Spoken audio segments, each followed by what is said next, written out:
Il y avait une personne, je ne sais pas si je peux dire son nom, chez les Israéliens. Cette prière mensuelle de Rosh Chodesh, elle existe depuis 2 ans. Chez les Israéliens, c'est quelque chose qui se met en place de plus en plus. Nous, les Français, on va le mettre en place dès maintenant. S'il n'y a pas de marque déposée, faites-le, prenez-le et diffusez-le dans votre entourage. C'est-à-dire chacun, il peut être le dispositaire de cette prière-là. Moi, je vous donne le lancement, mais après, chacun, là où il est dans sa communauté, il doit lancer ça. Il n'y a rien, c'est quelques secondes. Il y a un Israélien, un Rav, il a décidé de mettre en place cette prière. Il commence le premier mois, maintenant il a réuni un minyan, il a réussi à peine à réunir un minyan. Dans une synagogue, ils sont réunis et ils ont fait la prière du Or Chaim Akadosh. Ils ont fait quelques Tehillim et ils ont demandé chacun, ils ont fait Mincha, chacun a demandé netto pour la Géoula, ils n'ont rien demandé d'autre. Netto, ils se sont réunis pour la Géoula. Tous les Rosh Chodesh, ils ont placé de se réunir. Sa femme, elle accouche. Lo alechem, lo alefechad m'Israël. Un enfant, les médecins ils disent il a un problème. Elle a accouché prématurément. Elle a un petit prématuré. Les médecins ils disent son cerveau il est atteint et son bras il est handicapé. On ne sait pas s'il pourra marcher un jour.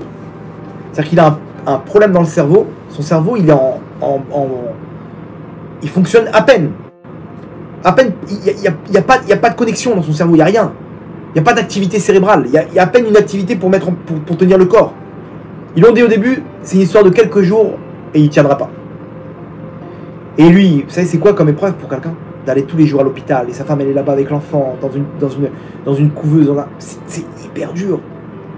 Et elle voit son enfant comme ça, tout petit. Elle ne sait pas s'il va vivre, il y a un bras qui ne marche pas, Écoutez bien la suite. Les médecins, bon, au bout d'une semaine, 2 semaines, les médecins disent bon, il n'y a pas d'amélioration. En tout cas, son bras, c'est sûr que son cerveau, peut-être qu'il va rentrer en fonction, mais en tout cas, même s'il rentre en fonction, les séquelles, elles seront terribles. En gros, vous avez un enfant handicapé à vie. Voilà ce qu'il leur annonce les médecins. Et sa femme, elle pleure, et elle pleure. Jusqu'à que, il dit à sa femme, il dit écoute bien, on a fait quelque chose pour la Shrina maintenant. On a commencé une prière pour la Géoula. Hachem, il ne va pas nous abandonner. Parce qu'il y a écrit dans la Gemara, la Shrina, elle dit Kalani Meroshi, Kalani Mizroi, la Shrina, elle souffre. Et quand on prie pour elle, donc on la sort de sa souffrance. Donc Hachem il va sortir cet enfant de la souffrance. Comme ça, il dit à sa femme. Sa femme, elle dit quoi? Qu'est-ce qu'elle dit la Shrina? Kalani Meroshi, Kalani Mizroi, elle dit j'ai mal à la tête, j'ai mal au bras. Sa femme, tu entends ce que tu es en train de dire? C'est exactement les souffrances de notre enfant. Problème à la tête, problème au bras. Il dit waouh. Alors là, il a compris le mesure pour mesure. Maintenant, on a pris sur nous de s'occuper de la souffrance de la Shrina par notre prière. Donc, Akadosh Baruch Hu, c'est sûr et certain, il a dit à sa femme, je te signe, cet enfant, il n'aura rien. Parce que c'est mesure pour mesure. Il n'a pas fait pour ça. Il a fait de façon pure.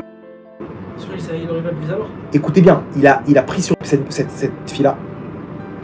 Au début, il le faisait de façon, on tente le coup.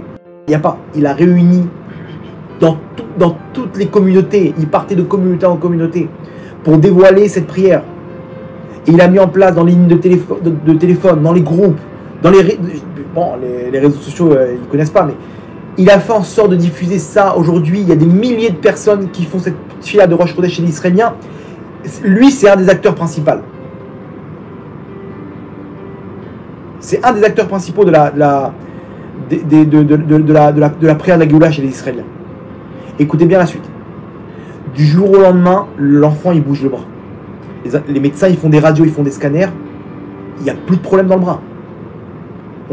Ils lui disent, monsieur, on est face à un miracle de la médecine.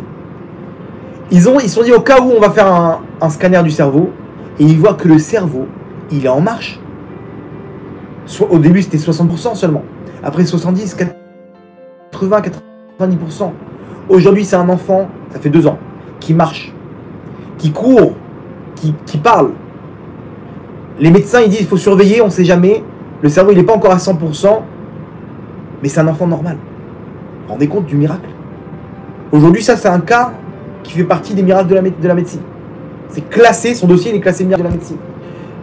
Ce Rav là, il sait très bien pourquoi. On s'est occupé de la Shrina, Hachem Netto, il s'est occupé de notre enfant. Et c'est pas tout. Écoutez ce qui s'est passé avec ce Rav. 10 ans avant, il avait acheté une maison sur plan. Il avait acheté une maison sur plan. Maintenant, acheter une maison sur plan Israël, c'est à double tranchant. Ou t'as gagné 30% du prix, ou t'es tombé sur des galères terribles. Pourquoi? Parce qu'il manque des dossiers, il manque des plans, il manque des...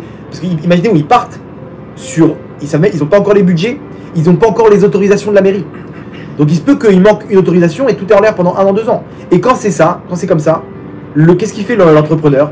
Il passe sur un autre chantier en attendant que les autorisations arrivent. Maintenant les autorisations elles arrivent et lui il est déjà occupé. Donc il dit bon, l'année prochaine.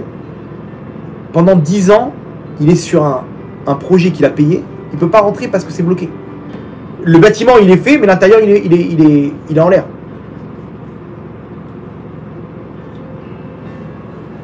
Écoutez bien la suite. Le 2e mois de la prière de la Géoula qu'il a fait, il reçoit un coup de fil de l'entrepreneur, il dit on repart. Ça faisait 10 ans que c'était interrompu. Ils ont ramené des avocats, ils ont fait pression à la mairie, ils ont fait pression, tout ce que vous voulez. Rien. Le mec il bouge pas. 2 mois après, la 2e fois qu'ils font la tfila de la Géoula, le lendemain il reçoit un coup de fil de l'entrepreneur, il dit on repart pour le bâtiment. Il raconte qu'en 2 mois, ils ont terminé tout l'intérieur du bâtiment. Tout l'intérieur du bâtiment.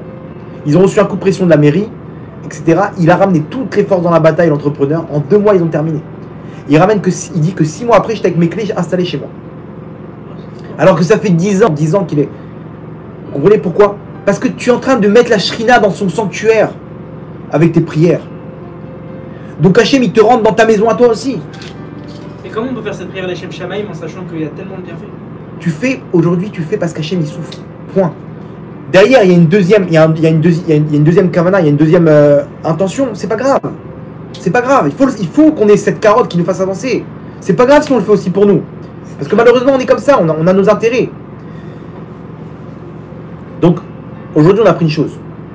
Est-ce que vous aimez Hachem? Qui n'aime pas Hachem? Alors, tu veux lui faire un cadeau? Aide-le à être roi. Comment? Avec la Shrina. Quand tu fais tes mitzvot, dis et une intention en plus. Pour la Shrina de Gosha. Quand tu pries, fais-le.